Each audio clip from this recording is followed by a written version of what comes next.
तो अभी आज हम श्रीमद् भागवतम के तृतीय स्कंद के 14वें अध्याय से पाठ करेंगे। 14वां अध्याय का नाम है संध्या समय में दिति का गर्भधारण। तो जो हिरण्याक्ष का वध भगवान वराहदेव ने किया था, तो सामान्य रूप से प्रश्न आएगा कि वो हिरण्याक्ष कहाँ से आया। ब्रह्मा जी ने तो इस राक्षस की उत्पत्ति की नहीं, तो हिरण्याक्ष आया कहाँ से। तो उसकी कथा ये 14वें अध्याय में दी गई है। श्लोक संख्या 1। श्री शुक उवाच निशम्य कोशारणवीणोपवर्णिताम् हरे कथां कारणशोकरात्मना पुनः स पपृच्छतम् उद्यताञ्जलि न चाति तृप्तो विदुरो धृता। गायत्री माता जी पढ़िए। हरे कृष्णा प्रभु जी। दंडोत प्रणाम। श्री सुखदेव गोस्वामी ने कहा, श्री मैत्रेय मुनि से वराह रूप में श्री भगवान के अवतार के विषय में सुनकर दृढ़ संकल्प विदुर ने हाथ जोड़कर उनसे श्री भगवान के अगले दिव्य कार्यों के विषय में सुनाने की प्रार्थना की, क्योंकि वे अब भी सृष्टि का अनुभव नहीं कर रहे थे। न चाति तृप्तो, तृप्तो तृप्त मतलब संतुष्ट, अति तृप्त मतलब बहुत संतुष्ट, न च मतलब वो नहीं हुए। तो विदुर संतुष्ट तो हुए, भगवान की कथा से संतुष्ट हुए, लेकिन बहुत ज्यादा संतुष्ट नहीं हुए। उनको और सुनने की इच्छा थी, तो इसलिए वो अभी आगे और प्रश्न पूछ रहे हैं कि विस्तार से सुनाने का मौका मिले। विदुरोवाच तेनैव तु मुनिः श्रेष्ठ हरिणा यज्ञमूर्तिना आदि दैत्य हिरण्याक्ष हत इति अनुशुश्रुमा। रेखा माता जी पढ़िए। हरे कृष्णा प्रभु जी।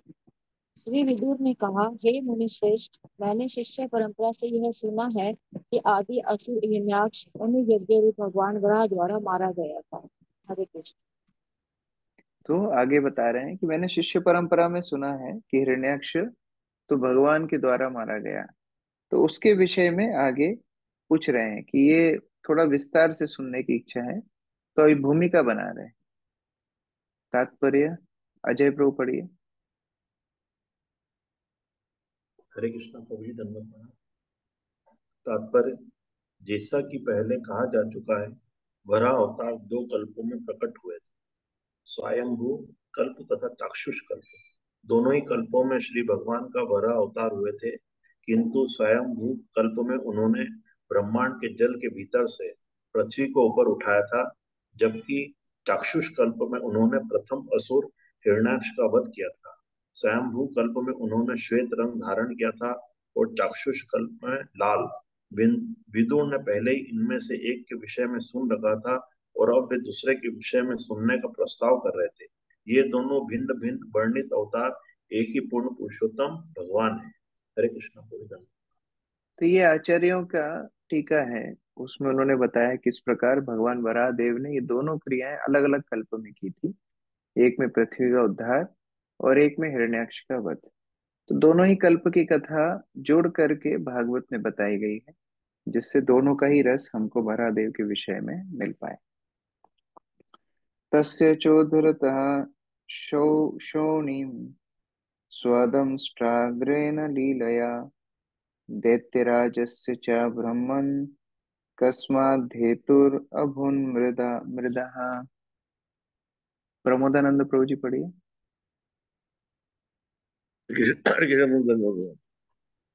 हे ब्राह्मण, जब भगवान अपनी लीला के रूप में पृथ्वी ऊपर उठा रहे थे, तब उस असुरराज तथा भगवान वराह के बीच युद्ध का क्या कारण था? हरे कृष्ण। हम्म, तो क्यों उनके बीच में लड़ाई हुई, क्यों ये हिरण्याक्ष आकर के भगवान से लड़ाई किया, क्या कारण था कि भगवान को उसका वध करना पड़ा। विदुर उसको विस्तार से सुनना चाहते हैं। श्रद्धानाय भक्ता भक्त्या ब्रूहि तज्जन्म विस्तरम। ऋषि ऋषेण तृप्यति मनः परम कौतूहलम हिमे। यमुना माता जी पढ़िए। हरे कृष्ण प्रभु जी, दंडवत प्रणाम। मन अत्यधिक जिज्ञासु बन चुका है, अतएव भगवान के आविर्भाव की कथा सुनकर मुझे तृष्टि नहीं हो रही है, इसलिए आप इस श्रद्धावान भक्त से और अधिक कहे। हरे कृष्ण प्रभु जी। तो असली श्रोता कौन है? जिसको कथा भगवान की सुनने से तुष्टि ना हो, वो और सुनना चाहे, ये असली श्रोता है। ये अमृत के समान जो भगवान की कथा है, इसको और सुनने की जब इच्छा होती है, इसका मतलब है कि हम ठीक से श्रवण कर रहे हैं। इसी प्रकार हरिनाम में भी इसी प्रकार है। हरिनाम जो करते हैं, जब जो करते हैं, यदि आपकी इच्छा और जप करने की हो, इसका मतलब है आपका जप अच्छा हो रहा है। और ऐसे जैसे तैसे 16 माला कंप्लीट करके दोबारा जप माला को हाथ लगाने का मन ना करे, इसका मतलब है कि जप अच्छा नहीं हो रहा है। सेवा के लिए भी यही परिभाषा है। जो भी भक्त सेवा करते हैं, अगर उनका मन सेवा और करने का मन हो रहा है, इसका मतलब क्या है कि उनने सेवा ठीक मनोभाव से की है। और यदि उनके मन में ये आ रहा है कि नहीं नहीं, अभी बहुत हो गई सेवा, ये आखिरी सेवा है, इसके बाद मैं सेवा नहीं करूंगा, इसका मतलब क्या है? उन्होंने सेवा ठीक मनोभाव से नहीं की। विनोद प्रभु पढ़िए। हरे कृष्णा प्रभु जी, धन्यवाद प्रणाम। जो वास्तव में श्रद्धावान तथा जिज्ञासु होता है, वही भगवान के आविर्भाव तथा तिरोभाव की दिव्य लीलाएं सुनने के लिए सुपात्र है। विदुर ऐसे दिव्य संदेशों को ग्रहण करने के उपयुक्त पात्र थे। हरे कृष्ण प्रभु। तो दोनों गुण बहुत महत्वपूर्ण हैं भगवान की कथा सुनने के लिए। भगवान के विषय में श्रवण करने के लिए दो गुण बहुत महत्वपूर्ण है, यहाँ प्रभुपाद बता रहे हैं। एक है श्रद्धावान। व्यक्ति को श्रद्धा होना चाहिए।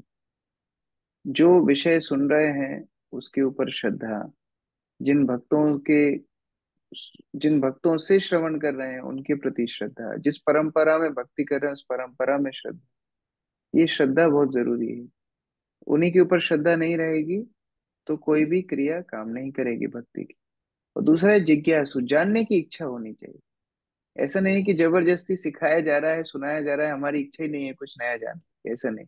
इच्छा होनी चाहिए कि हम भक्ति में नया सीखें। मैत्रेय उवाच साधु वीर त्वया पृष्ठम अवतार कथम हरे यत्त्वं पृच्छसि मर्त्यानां मृत्युपाशवसातनीम्। सविता माता जी पढ़िए।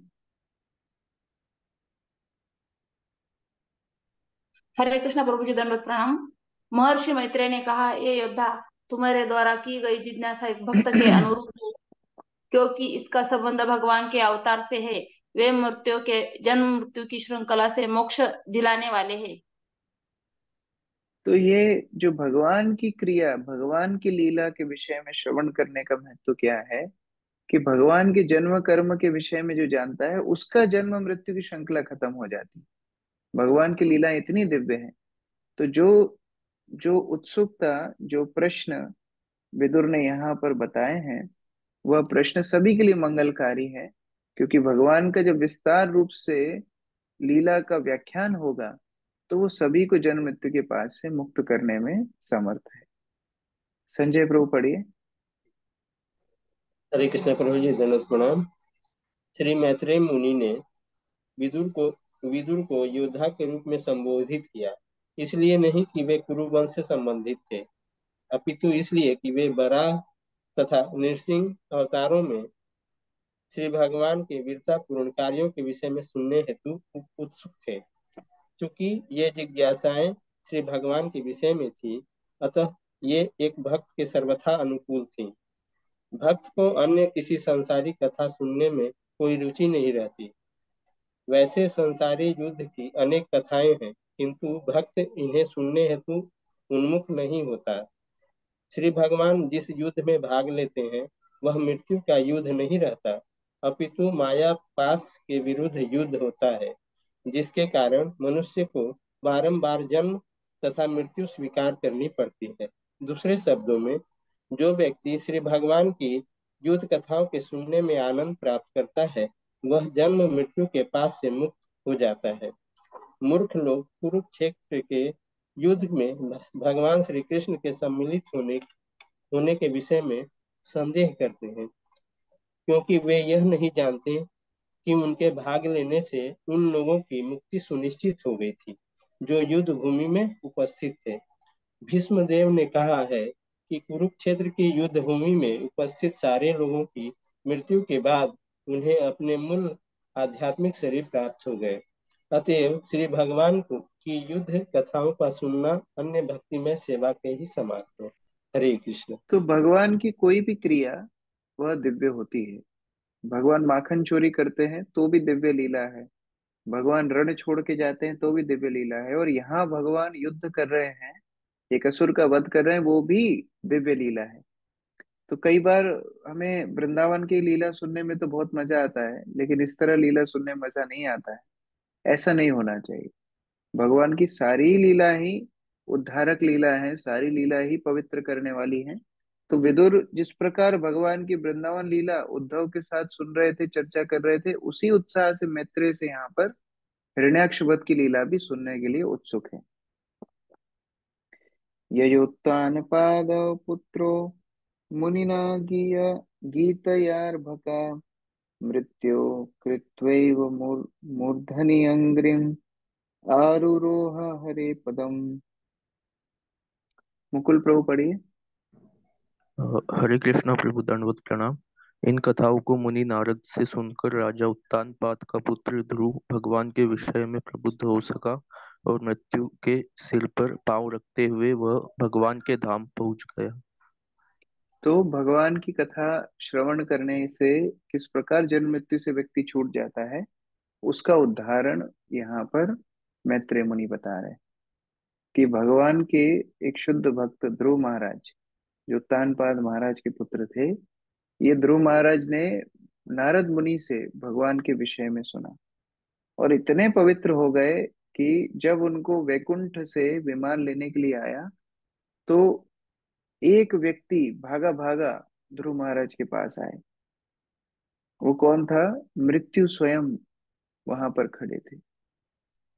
तो ध्रुव महाराज को मृत्यु निवेदन करते हैं कि आप भगवत धाम तो जाने वाले हैं, आप एक काम कीजिए, मेरे सिर पे अपना पैर रख के इस विमान पे चढ़ जाइए। तो ध्रुव महाराज मृत्यु के सिर पर अपना पैर रख के उस वैकुंठ विमान में चढ़ के भगवत धाम जाते हैं।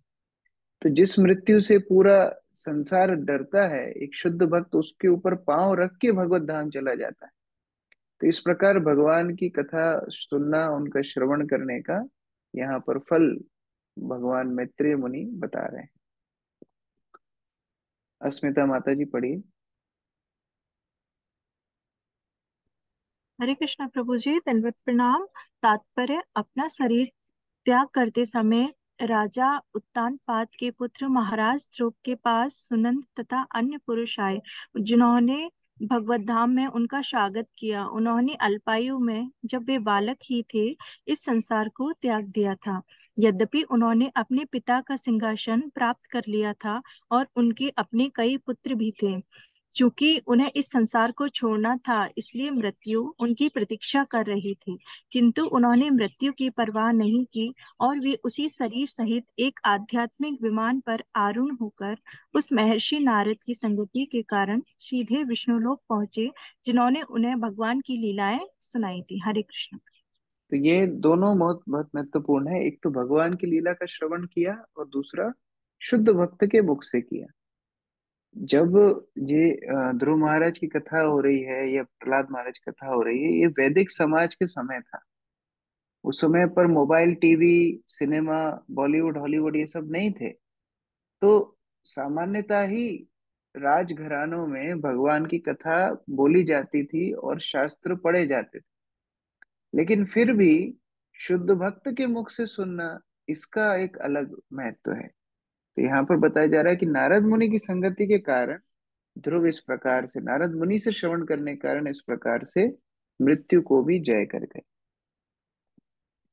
अथात्रापीतिहसोऽयं श्रुतो मे वर्णिता पुरा ब्रह्मणा देवदेवेन देवानाम् अनुपृच्छताम्। मधु माता जी पढ़िए। हरे कृष्ण प्रभु जी, दंडवत प्रणाम। वराह रूप श्री भगवान तथा हिरण्याक्ष असुर के मध्य युद्ध का यह इतिहास मैंने सुना था, जब यह देवता के अग्रणी ब्रह्मा द्वारा अन्य देवताओं के पूछे जाने पर वर्णन किया गया था। हरे कृष्णा, दंडवत प्रणाम। तो मैत्रेय बता रहे हैं, मैंने भी ये इतिहास ब्रह्मा जी से सुना, जब वहां पर देवताओं द्वारा प्रश्न किए गए कि कैसे हिरण्याक्ष का वध भगवान ने किया, तो ब्रह्मा जी ने ये व्याख्यान सुनाया था। तो मैं वही व्याख्यान दोबारा से तुमको सुनाना चाह रहा हूं। अभी इसका बैकग्राउंड बता रहे हैं कि कैसे हिरण्याक्ष का जन्म हुआ। दितिर्दक्षायणी शतर्मारिचिं कश्यपं पतिम् आपत्य काम चकमे संध्यायां ऋचयार्दिता। मुख्य गोपी माता जी पढ़िए। हरे कृष्ण प्रभु जी, दंडवत प्रणाम। दक्ष कन्या दिति ने कामेच्छा से पीड़ित होकर संध्या के समय अपने पति मरीचि पुत्र कश्यप के संतान उत्पन्न करने के उद्देश्य से संभोग करने के लिए प्रार्थना की। हरे कृष्ण। तो कश्यप मारीच के पुत्र हैं, मारीच ब्रह्मा जी के पुत्र हैं, हमने पिछले अध्याय में पढ़ा था। और ये कश्यप की विवाह होता है दिति और अदिति नामक दो पत्नियों से। दिति संध्या के समय पर, अनुचित समय पर कामेच्छा प्रकट करती हैं, और उसके आगे जो घटना होती है उसके कारण ये आसुरिक प्रवृत्ति की संतानें प्रकट होती हैं। इष्ट्वाग्नि जिह्वं त्वया सा पुरुषं यजुषां पतिं निम्नलोचति अर्क आसीनम् अग्नि अग्रे समाहितम्। संभवा Shambhavi, Shambhav, what is the name? Hare Shambhavi Krishna. माता। हरे कृष्ण क्या प्रभु नाम जी, माता जी दंडवत। आपका? ठीक नाम क्या हमारे है, पास मैं बोल नहीं पा। सांभवी है और मैं उसकी मम्मी हूँ। सरिता ओके हूँ। ओके ओके, ठीक है, सांभवी भी पढ़िए। रहती है। दंडवत प्रणाम। सूर्य अस्त हो रहा था और मुनि भगवान विष्णु की जिनके बीच जिनकी जीव यज्ञ की अग्नि है अग्नि देने के बाद समाधि में आसीन थे। तात्पर्य, अग्नि को भगवान विष्णु की जीव माना जाता है और अग्नि में अन्न तथा घी को जो आहुतियां डाली जाती है वे उनके द्वारा स्वीकार की जाती हैं। यह उन सभी यज्ञों का नियम है जिनके स्वामी भगवान विष्णु है। दूसरे शब्दों में भगवान विष्णु की तुष्टि में सारे देवताओं तथा अन्य जीवों तुष्टि सम्मिलित रहती है। हरे कृष्णा। तो ये जो यज्ञ इत्यादि होते हैं सूर्यास्त के साथ ये समाप्त होते हैं। रात के समय पर तंत्र इत्यादि किए जाते हैं, लेकिन सतोगुण की आराधना सूर्यास्त के साथ समाप्त की जाती है। तो कश्यप मुनि अपने यज्ञ आहुतियों को समाप्त करके सूर्यास्त के साथ संध्या वंदन में ध्यान मग्न बैठे हुए थे। उसी समय दिति आती है। दितिरुवाच एष मां त्वत्कृते विद्वन् काम आत्तसराशन धुनोति दीनां विकर्म्य रंभाम एव मतंगजा। अनीता साहू माता जी पढ़िए। हरे कृष्ण प्रभु जी, दंडवत प्रणाम। उस स्थान पर सुंदरी दिति ने अपनी इच्छा व्यक्त की। हे विद्वान, कामदेव अपने तीर लेकर मुझे बलपूर्वक उसी तरह सता रहा है जिस तरह उन्मत्त हाथी एक केले के वृक्ष को जोड़ता है। तो हरे जैसे कृष्ण। आप कल्पना कीजिए कि केले का वृक्ष तो वैसे ही बहुत ज्यादा शक्तिशाली वृक्ष नहीं है, बड़ा ही नम्र वृक्ष होता है, और उसको अगर एक हाथी जोर से हिलाए तो उस केले के वृक्ष की क्या अवस्था होगी। तो दिति बता रहे हैं, इस प्रकार काम वासनाएं मुझे मुझे प्रभावित कर रही हैं, जैसे मानो एक केले के वृक्ष को एक हाथी जोर से हिला रहा। तात्पर्य राजीव प्रभु पढ़िए। हरे कृष्ण प्रभु दंडवत प्रणाम। तात्पर्य, अपने पति को समाधिस्थ देखकर सुंदरी दीति ने जोर जोर से बोलना शुरू किया। उसने अपने शारीरिक हाव भाव से उन्हें आकृष्ट करने का प्रयास नहीं किया। उसने खुलकर कहा कि उसके पति की उपस्थिति के कारण उसका सारा शरीर कामेक्षा से उसी तरह पीड़ित हो रहा है जिस तरह उन्मत्त हाथी द्वारा केले का वृक्ष झकझोरा जाता है। यद्यपि समाधि में लीन पति को चलायमान करना उसे स्वाभाविक नहीं लगा, किंतु वह अपनी प्रबल काम क्षुधा को रोक नहीं पाई। उसकी कामेक्षा उन्मत्त हाथी के समान थी। अतएव उसके पति का यह पहला कर्तव्य था कि उसकी इच्छा पूरी करके उसे सभी तरह का संरक्षण प्रदान करें। हरे कृष्ण। तो इसमें भी सभ्यता है कि दिति देख रही थी कि कश्यप मुनि संध्या बंदन में बैठे हुए हैं, तो उन्होंने अपने हाव भाव से उनको प्रलोभित करने का प्रयास नहीं किया, वरन जो स्थिति थी, जिस प्रकार से प्रभावित हो रही थी, वो जा करके अपने पति को उन्होंने बताया। तद्भवान दह्यमानायां सा पत्नीनां समृद्धिभिः प्रजावतीनां भद्रं ते मयि आयुङ्कतम् अनुग्रहम्। हरि प्रिय माता जी पढ़िए। हरे कृष्णा प्रभु जी दंडवत प्रणाम। अतएव आपको मुझ पर पूर्ण दया दिखाते हुए मेरे प्रति कृपालु होना चाहिए। मुझे पुत्र प्राप्त करने की चाह है और मैं अपनी सोचों का ऐश्वर्य देखकर अत्यधिक व्यथित हूँ। इस कृत्य को करने से आप सुखी हो सकेंगे। तो कश्यप मुनि की काफी पत्नियां हैं, आप लोग आगे पढ़ेंगे किस प्रकार अलग अलग प्रजातियों का जन्म कश्यप मुनि से हुआ। तो दिति की भी इच्छा है, वो बोल रही हैं इतनी मेरी जितनी भी सौत हैं उन सभी को इतने सहपत्नियां हैं, उनको सबको इतने सारे पुत्र पुत्री हैं, तो मेरा क्यों नहीं है। इस प्रकार उनकी इच्छा है और ये प्रबल काम इच्छा को अपने पति को बता रही। तात्पर्य युगल प्रिय माता जी पढ़िए।